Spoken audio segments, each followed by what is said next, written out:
Assalamualaikum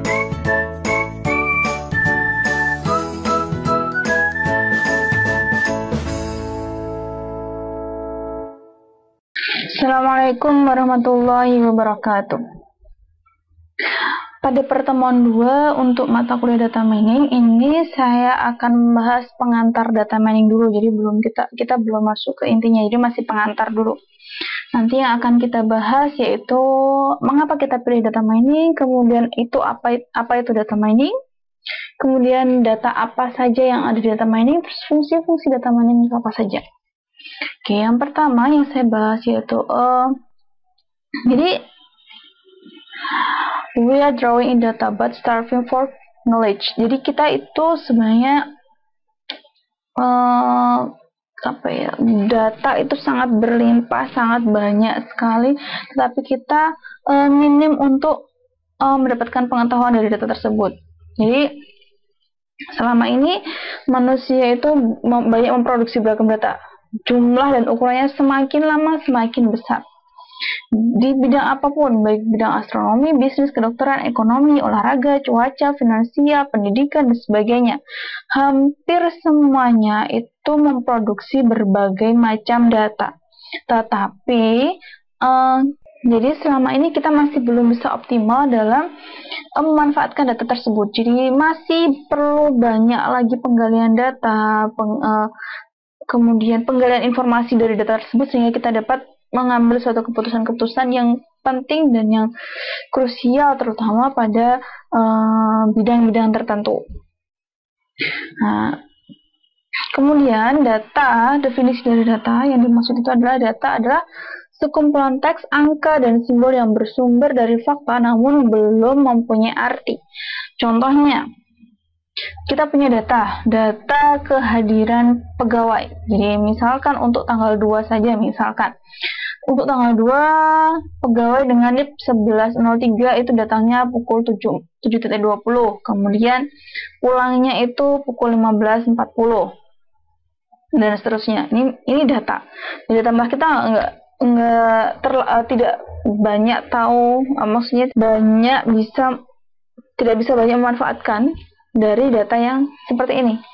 Ya, saat ini cuma kita tahu, ternyata si A berangkat pukul 7.20, kemudian pulangnya jam 15.40. Kemudian si E misalkan dia berangkat jam 7, kemudian pulangnya jam 16.31. Hanya itu saja.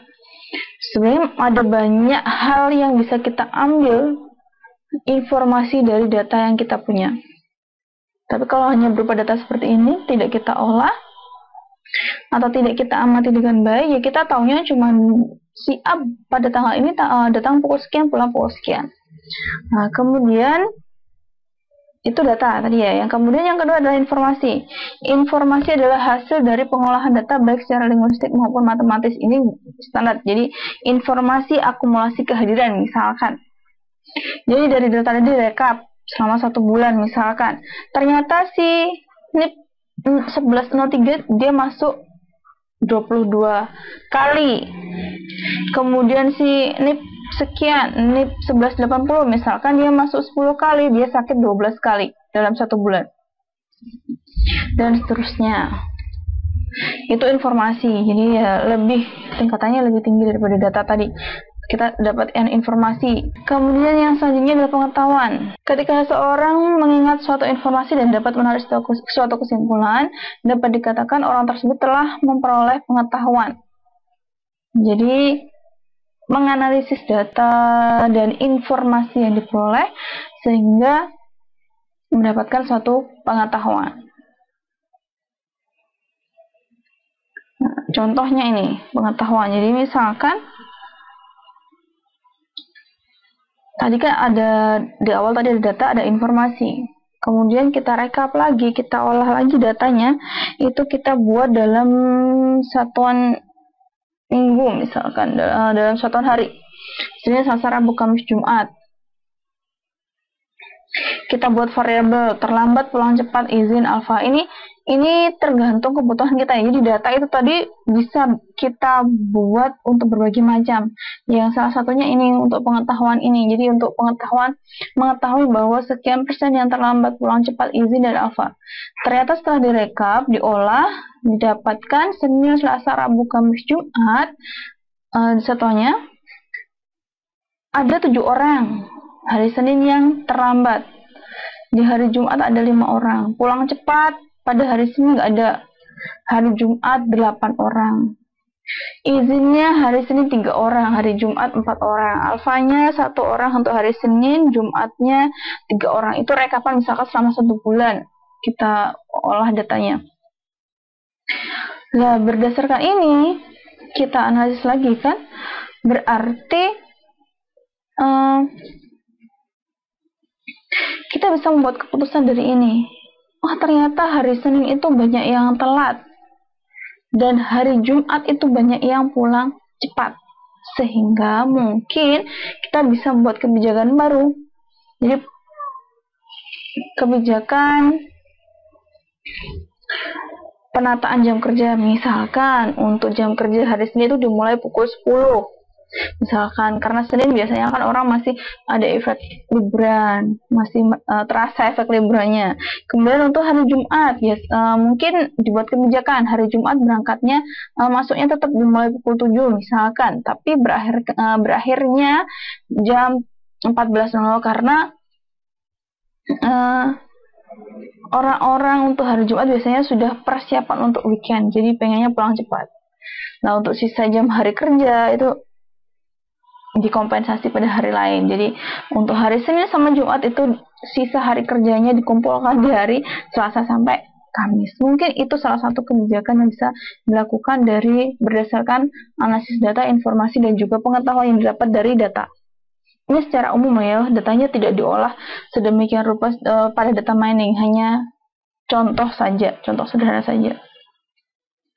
Nah, kemudian data mining itu apa? Jadi data mining itu adalah proses pencarian pengetahuan dari data. Jadi data mining itu adalah mengekstrak secara otomatis pola atau pengetahuan yang menarik atau tidak sederhana, tersembunyi dan tidak diketahui sebelumnya dari data dalam jumlah yang sangat besar. Jadi data mining itu identik pengolahan data untuk data yang sangat besar. Karena data mining itu adalah untuk dapat mengekstrak suatu pola dan juga pengetahuan secara otomatis dengan metode-metode yang ada di data mining. Jadi data mining ini sebagai solusi. Jadi himpunan data yang sangat besar itu diolah dengan menggunakan metode yang ada di data mining sehingga kita mendapatkan suatu pengetahuan. Ini prosesnya seperti itu. Tapi proses di dalam data mining ini ada lagi. Ini jadi proses data mining itu ada panjang juga. Ada 5 langkah di data mining. Jadi yang pertama data mentah. Kemudian data tersebut dilakukan proses selection dan cleaning. Ini biasa disebut dengan pre-processing. Kemudian dilakukan data transformation. Jadi data tidak bisa langsung diolah ke data mining. Jadi harus ada persiapan datanya. Nah, itu nanti yang kita bahas juga di data mining. Bagaimana cara data selection, cleaning, kemudian bagaimana juga transformasi data. Selanjutnya, proses data miningnya atau pattern discovery-nya. Jadi, untuk mengetahui polanya, proses polanya, pengetahuan pola. Kemudian setelah itu dilakukan evaluasi. Wajib ini, hampir semua proses ini harus dilakukan. Kecuali mungkin untuk data selection, cleaning, sama data transformation ini kita lihat datanya dulu, butuh atau tidak kira-kira. Tapi secara umum untuk data real, data nyata, itu pasti diperlukan proses seleksi data, cleaning, dan juga transformasi data. Kenapa? Karena kalau seleksi data kenapa dibutuhkan di data mining? Karena tidak semua data yang kita punya, kalau data real ya, bukan data yang dibuat-buat, kalau data real itu pasti ada kemungkinan data tidak lengkap. Ada kemungkinan kualitas datanya kurang bagus. Ada kemungkinan datanya kurang baik. Itu perlu dilakukan proses seleksi data dan juga cleaning.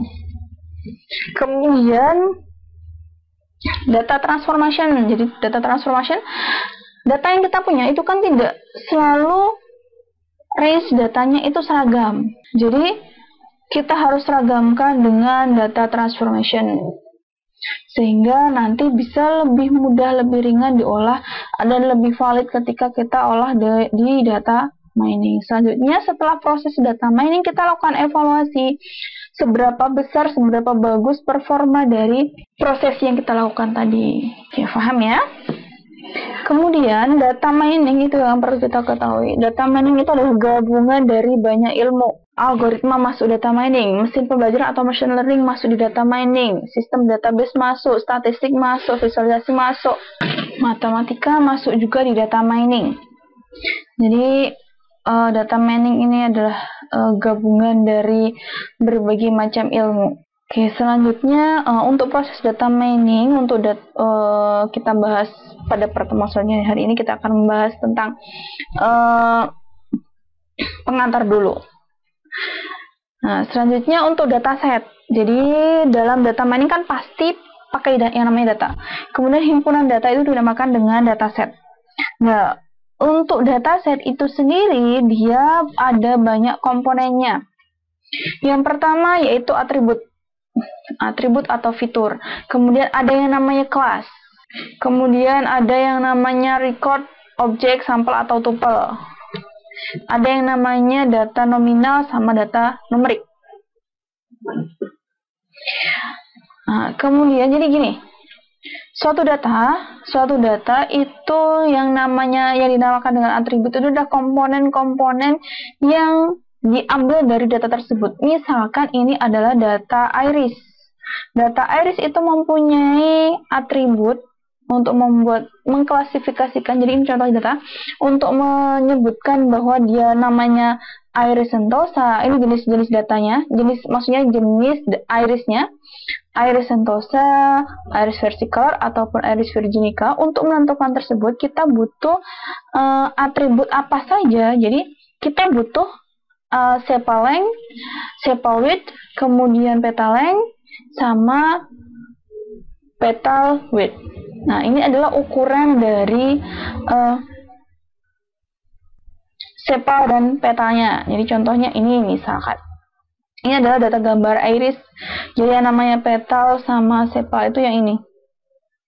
Nah, untuk mengelompokkan, menyebut bahwa dia merupakan iris sentosa, iris versicolor, iris virginica, kita harus tahu atribut yang ini tadi.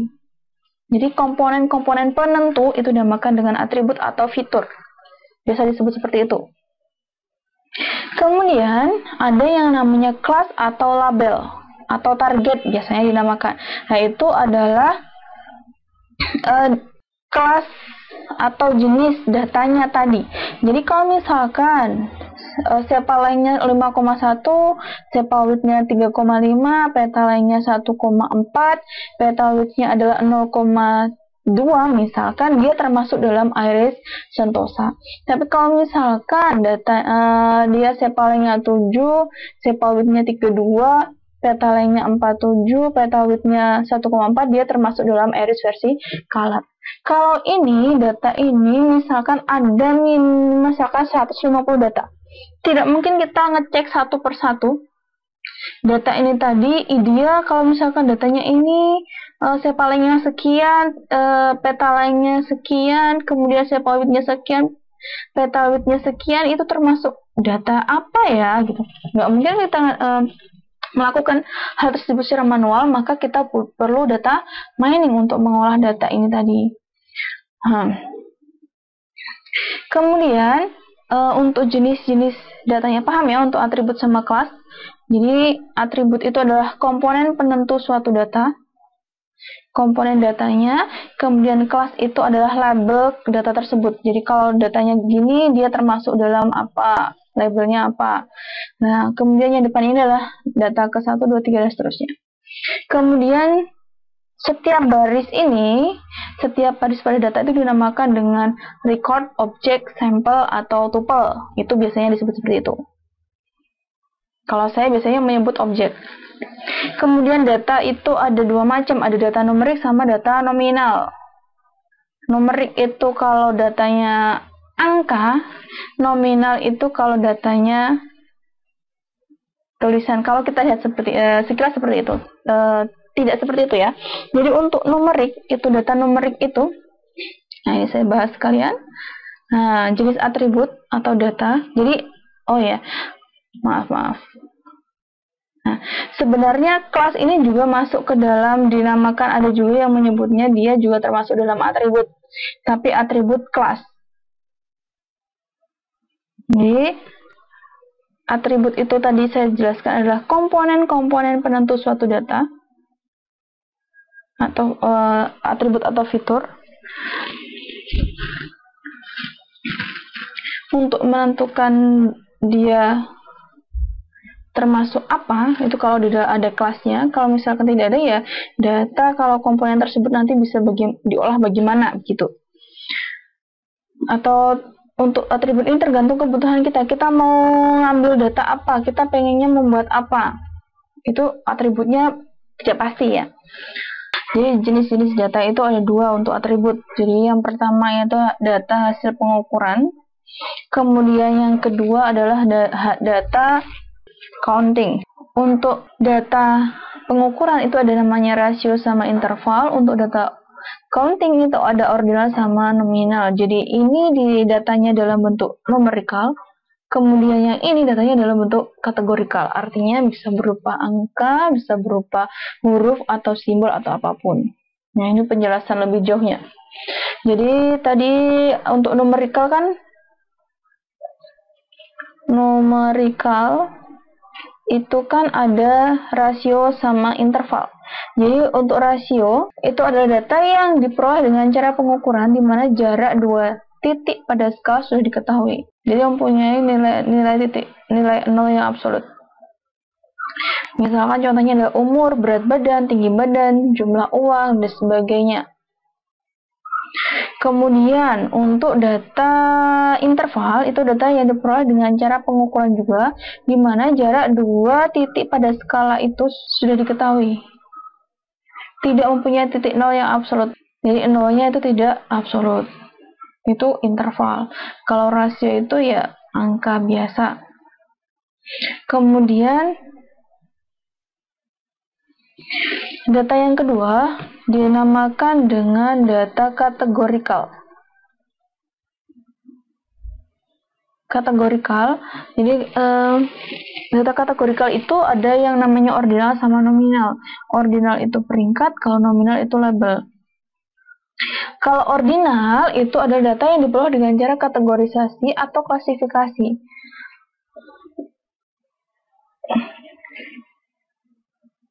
Tetapi di antara data tersebut terdapat hubungan atau berurutan. Artinya kalau misalkan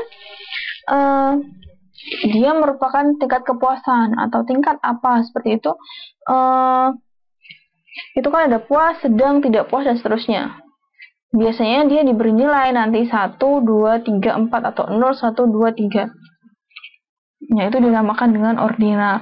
Kemudian ada data yang disebut dengan data nominal. Dia masuk kategorikal juga. Jadi dia menunjukkan beberapa objek yang berbeda. Contohnya aja kode pos, jenis kelamin, nomor ID karyawan, nama kota, dan sebagainya. Nah, nanti ini juga bisa dikodekan dalam bentuk angka, sehingga bisa diolah datanya. Nah, selanjutnya, jadi paham ya untuk tadi ini tipe-tipe data. Nah, kemudian selanjutnya adalah peran utama data mining atau fungsi-fungsi pada data mining. Itu ada 5 utama. Fungsi estimasi, prediksi, klasifikasi, clustering, sama asosiasi. Gambarannya dulu nanti yang akan kita bahas itu hanya 3 ini saja. Klasifikasi, clustering, sama asosiasi. Untuk estimasi sama prediksi ini sudah masuk di statistik. Terutama untuk estimasi. Tapi tetap saya bahas sedikit di sini. Hanya untuk mengingatkan. Nah, yang pertama, estimasi. Contoh estimasi. Jadi, untuk estimasi waktu pengiriman pizza. Jadi misalkan ada 1000 customer dengan jumlah pesanan sekian, untuk menuju ke customer tersebut jumlah traffic light-nya sekian, kemudian jaraknya itu sekian. Nah, waktu tempuhnya itu umumnya 16 satuan waktu, misalkan 16 menit misalkan ya. Kemudian untuk customer kedua pesan cuma 1, tapi traffic light-nya 7, jaraknya 4 kilo misalkan, waktu tempuhnya 20 satuan waktu. Nah, jadi kalau kita lihat di sini atributnya ada berapa? Atributnya atau fiturnya ada berapa? Ada 1, 2, 3, 4. Dia tidak punya kelas data ini karena tidak ada jenisnya. Artinya kalau misalkan kecuali nanti ada keterangan cepat, lambat, dan seterusnya, itu masuk di kelas. Jadi kita kategorikan dia masuk cepat, lambat, atau bagaimana. Kalau seperti ini, dia hanya atribut penentu estimasi waktu. Jadi untuk menentukan estimasi waktu itu kategori yang dibutuhkan, fitur yang dibutuhkan apa saja, atribut yang dibutuhkan apa saja. Jumlah pesanan, jumlah traffic light untuk menuju tempatnya, kemudian jaraknya, sehingga waktu tempuhnya sekian. Nah, waktu tempuh ini termasuk ke dalam data. Jadi yang kita cari nanti, kalau dalam estimasi, kalau misalkan nanti, jadi pertanyaannya sekarang, kalau misalkan nanti jumlah pesanannya ada 10, traffic light-nya hanya 2, kemudian jaraknya 5 kilo, kira-kira berapa waktu tempuhnya? Nah, kalau seperti ini untuk estimasi waktunya kita pakai yang namanya metode estimasi, contohnya adalah regresi linear.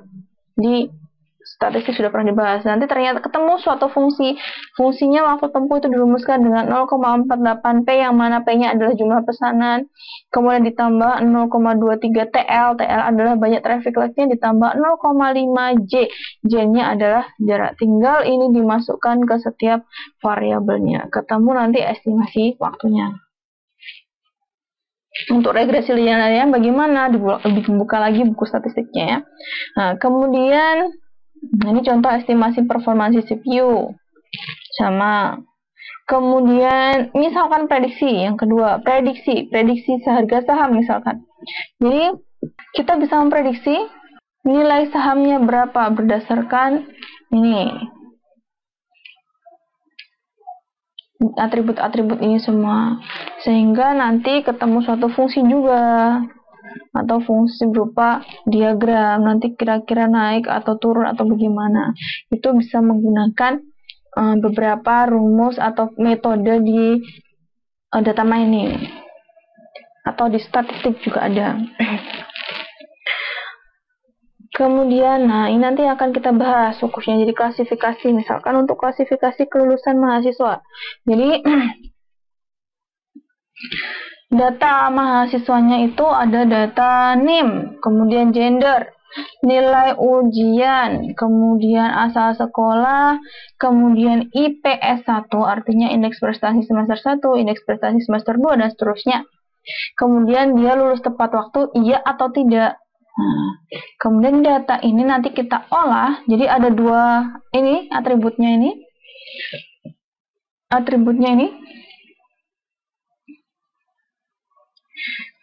NIM, gender, nilai UAS, asal sekolah, IPS 1, IPS 2, dan seterusnya. Kemudian ini sebagai label atau kelasnya, iya atau tidak. Biasanya kelas nanti dituliskan dalam bentuk angka, misalkan yaitu masuk kelas 1, tidak kelas 2, atau bisa jadi nanti yaitu kelas 0, tidak itu kelas 1, atau sebaliknya nanti yaitu kelas 1, tidak itu kelas 0. Nah, itu penentuannya nanti terserah kalian. Yang penting ada dasarnya, terus konsisten. Nah, kemudian misalkan setelah diolah menghasilkan suatu berupa pohon keputusan.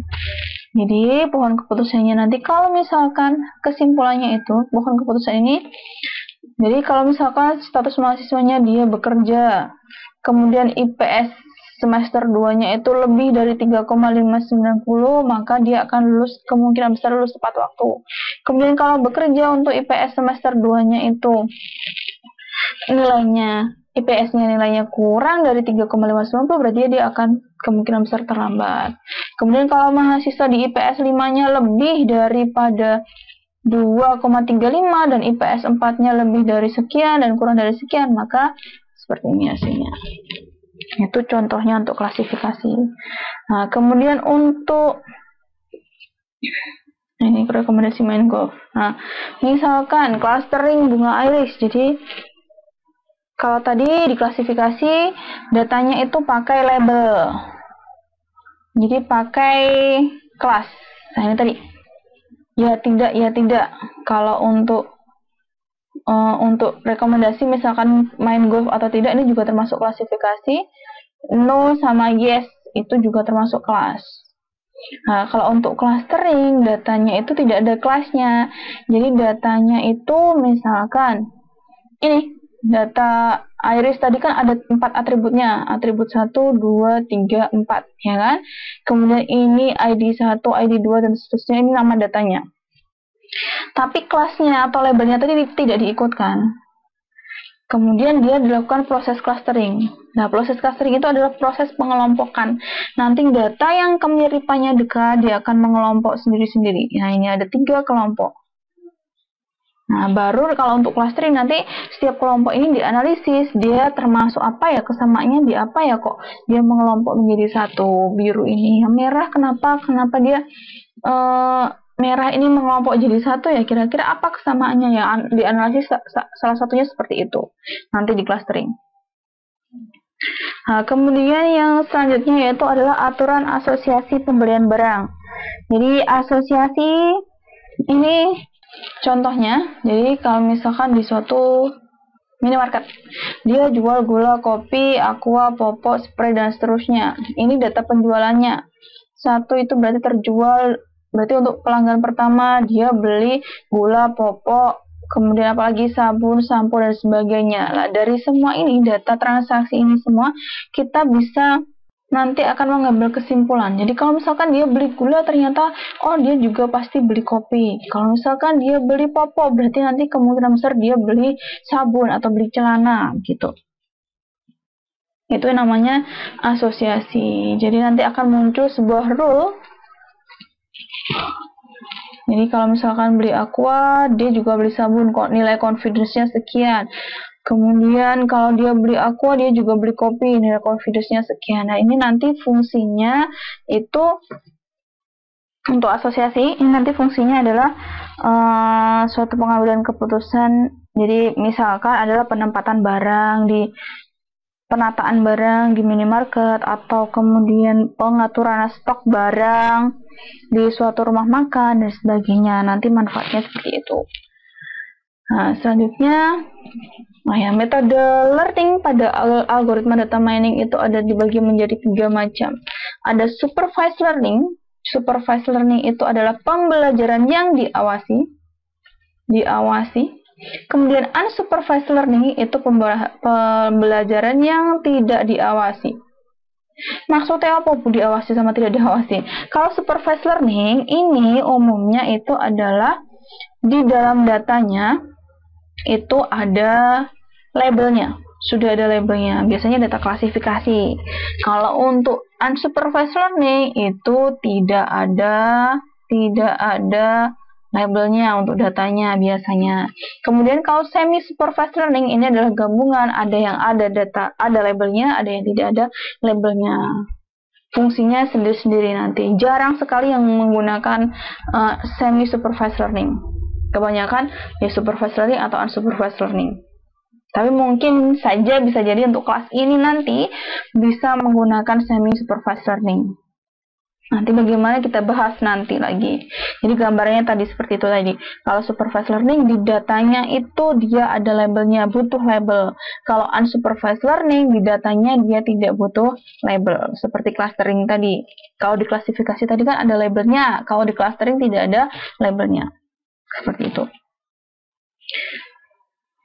Nah, ini pembelajaran dengan guru. Jadi dataset memiliki target atau label atau kelas. Biasanya untuk estimasi, prediksi, klasifikasi. Nah, ini jadi ada data kelasnya. Kalau untuk unsupervised learning, dia tidak ada kelasnya. Jadi data yang sama, kelasnya dipakai sama nggak dipakai, metode yang digunakan itu juga berbeda. Kemudian semi-supervised learning. Jadi semi-supervised learning ada metode data mining yang menggunakan data dengan label dan tidak berlabel sekaligus. Nah, biasanya yang memiliki kelas dia digunakan untuk modelnya nanti. Nah, contohnya ini.